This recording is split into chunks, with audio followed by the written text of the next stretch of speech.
Her story. Today we'll be talking about Cleopatra and her family. You've most likely heard about her, Cleopatra VIII. But today we'll be talking about mostly one specific member of her family, her younger sister, Arsinoe IV. Now, before we start, I do have to get some clarification going on. We have several Ptolemies. We have more than one Cleopatra in this story. So we need to get names out of the way first. Okay, so the way this family tree works, we have Ptolemy XII. He is the father. He has 6 kids. We have Berenike IV, his eldest daughter. Cleopatra VI, his second eldest child and daughter. Cleopatra VIII, his third eldest child, and his third eldest daughter. Then we have Arsinoe, the youngest daughter. She is Arsinoe IV, so just in case you need that clarification. She is the youngest daughter and the 4th child.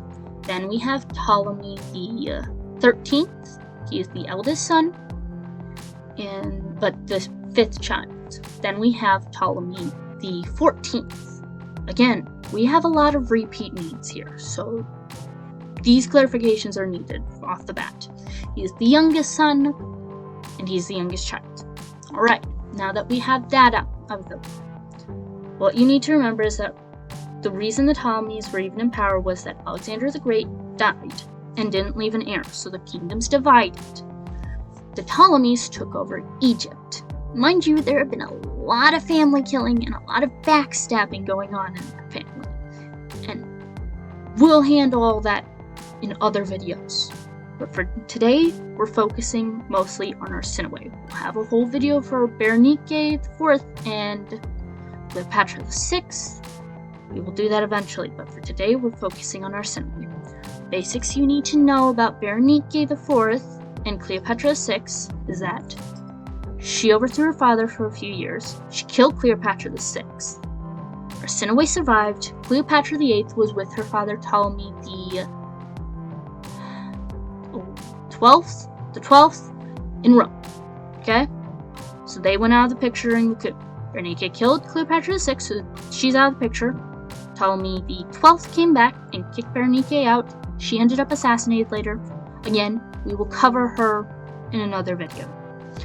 So, we're now down 2 daughters. Berenike IV and Cleopatra VI are dead. They're out of the story. Now we only have Ptolemy the 12th, Cleopatra the 8th, Arsinoe IV, Ptolemy the 13th, and Ptolemy the 14th. Alright? Get them out of it. So, the way this story starts is that once Ptolemy the 12th died, the father died, Ptolemy the 13th took over, and as was Egypt's custom at the time, he married his sister, Cleopatra VIII.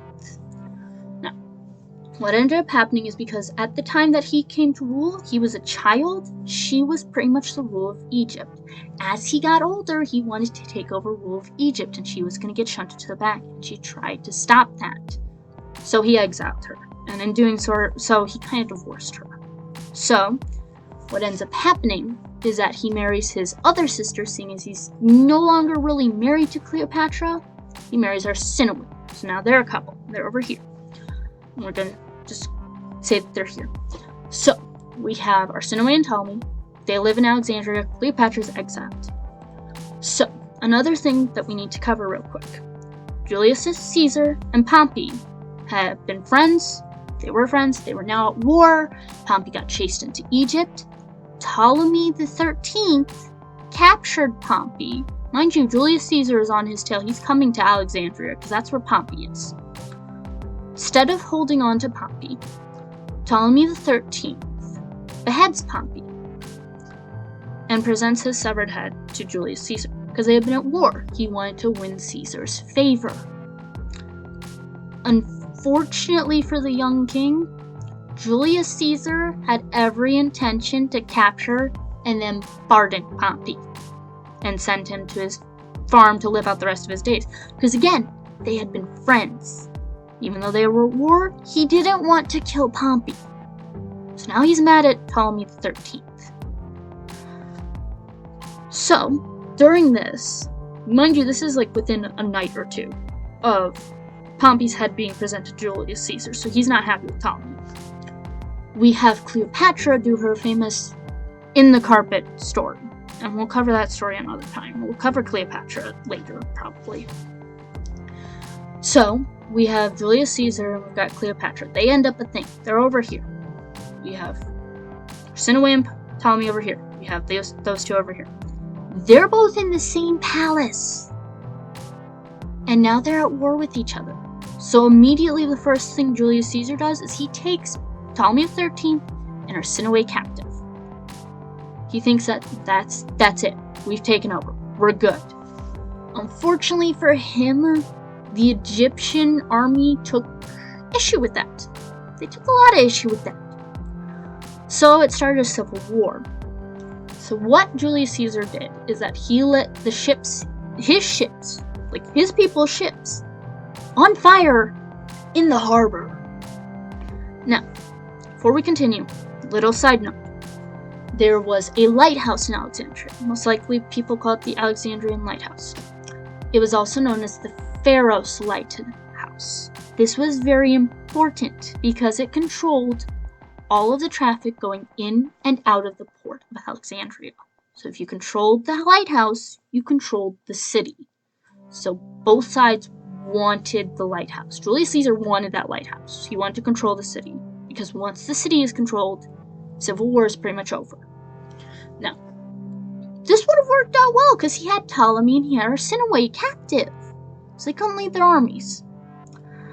Unfortunately for Caesar, well, he had lit the ships in the harbor on fire to distract the army to be able to go take the lighthouse. Some of Arsinoe's supporters got her out of the palace and she was no longer a captive. This plays in because once he takes the lighthouse, it's not game over. This is Julius Caesar. He won the Gallic Wars. He's won so many battles. This girl, Arsinoe, who's between 16 to 18 at this point, faces Julius Caesar in battle for the Pharos Lighthouse. Mind you, he has the high ground. He has the lighthouse already. She's fighting him for it. You'd think that's an open shut case. It's Julius Caesar.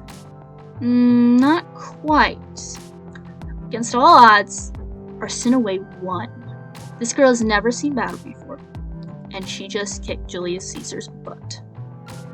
She takes the lighthouse. She kicks him out of Alexandria. Of course, this prolongs the Civil War. Now, all the nitty-gritty details of the Civil War I'll cover later. I'll cover in another video. But we fast forward, and eventually, Julius Caesar does win. But the Pharos Lighthouse would remain Arsinoe's crowning glory. It's what she was known for, because before this, she was an unknown. Her sister was known, she was not. So, we fast forward, and we end up where, again, we have to go on a little tangent here so you understand the context. There's this thing in Rome, or at the time there was, called a triumph. What they would do is that the winner of battle, to show that they were triumphant, it was to glorify them, to bring captives back, usually the leaders of the other side of the war, and they would parade them through Rome, usually without clothes or where they were put in poverty clothes, that sort of thing. It was humiliating for the captive. They would parade them throughout the streets, and at the end, the victor would strangle the captive, dead. It was a whole thing. Now, you also have to take into context, Julius Caesar is well over 40 at this point. Arsinoe at this point is 19. Ptolemy XIII isn't a part of this triumph because the way he died was that it was on the Nile. He was killed on the Nile and they couldn't retrieve his body. So he's already dead before this triumph. So all he really has is Arsinoe as his main captive. She's only 19 at this point. He parades her through the streets. Mind you, this is a young girl.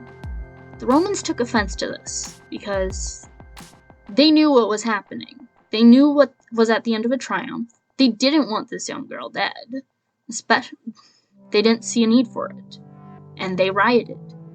In the end, what ended up happening is that Julius Caesar instead had to exile her to the Temple of Artemis in Ephesus.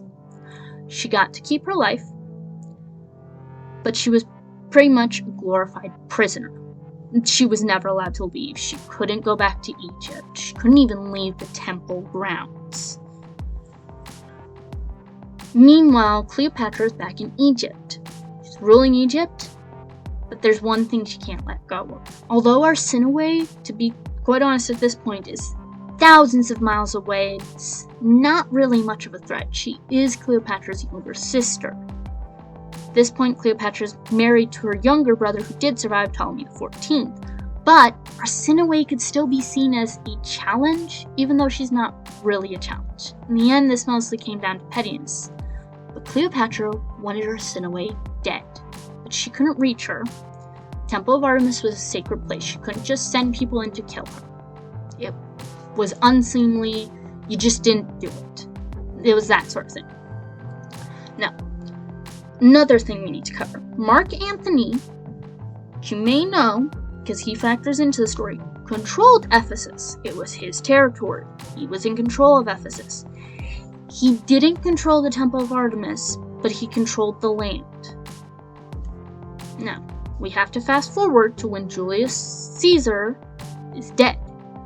Mark Antony, he loves to party. He spends money like crazy. He doesn't make a lot of it himself. So, when his money runs out, he turns to Cleopatra, because Egypt was a major power. It had a lot of money. Now, Cleopatra usually wouldn't bat an eye. Although Mark Antony is a general, he's not the general of Rome. But he does have something she wants. Yes, he can pull a lot of clout, but also he has Arsinoe. And Cleopatra is still mad and still wants Arsinoe dead. So, pretty much what happens is that they flirt back and forth, each has something the other wants, they build a relationship with that, blah, blah, blah, blah, blah. But Cleopatra, in the end, reaches a sticking point of saying pretty much, and this is just rough, I'm not gonna date you until you do this for me. When Mark Antony asks, what?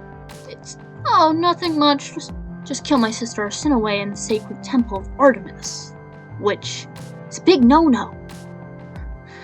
So Mark Antony, really wanting Cleopatra and really wanting that money, says, alright, I'll do this, but after this, you and I we're in this together. We're in this together till the end. So, what ends up happening is Mark Antony sends his soldiers to the Temple of Artemis, and he has them drag her out of the Temple of Artemis and murder her on the steps of the temple. Mind you, it was one of those things where, yes, there were some people who witnessed, but it was also at the dead of night, so they found her body in the morning. And everyone knew who she was because she had won at the Pharaoh's Lighthouse. She'd won against Julius Caesar. She was well known enough now that they knew who she was.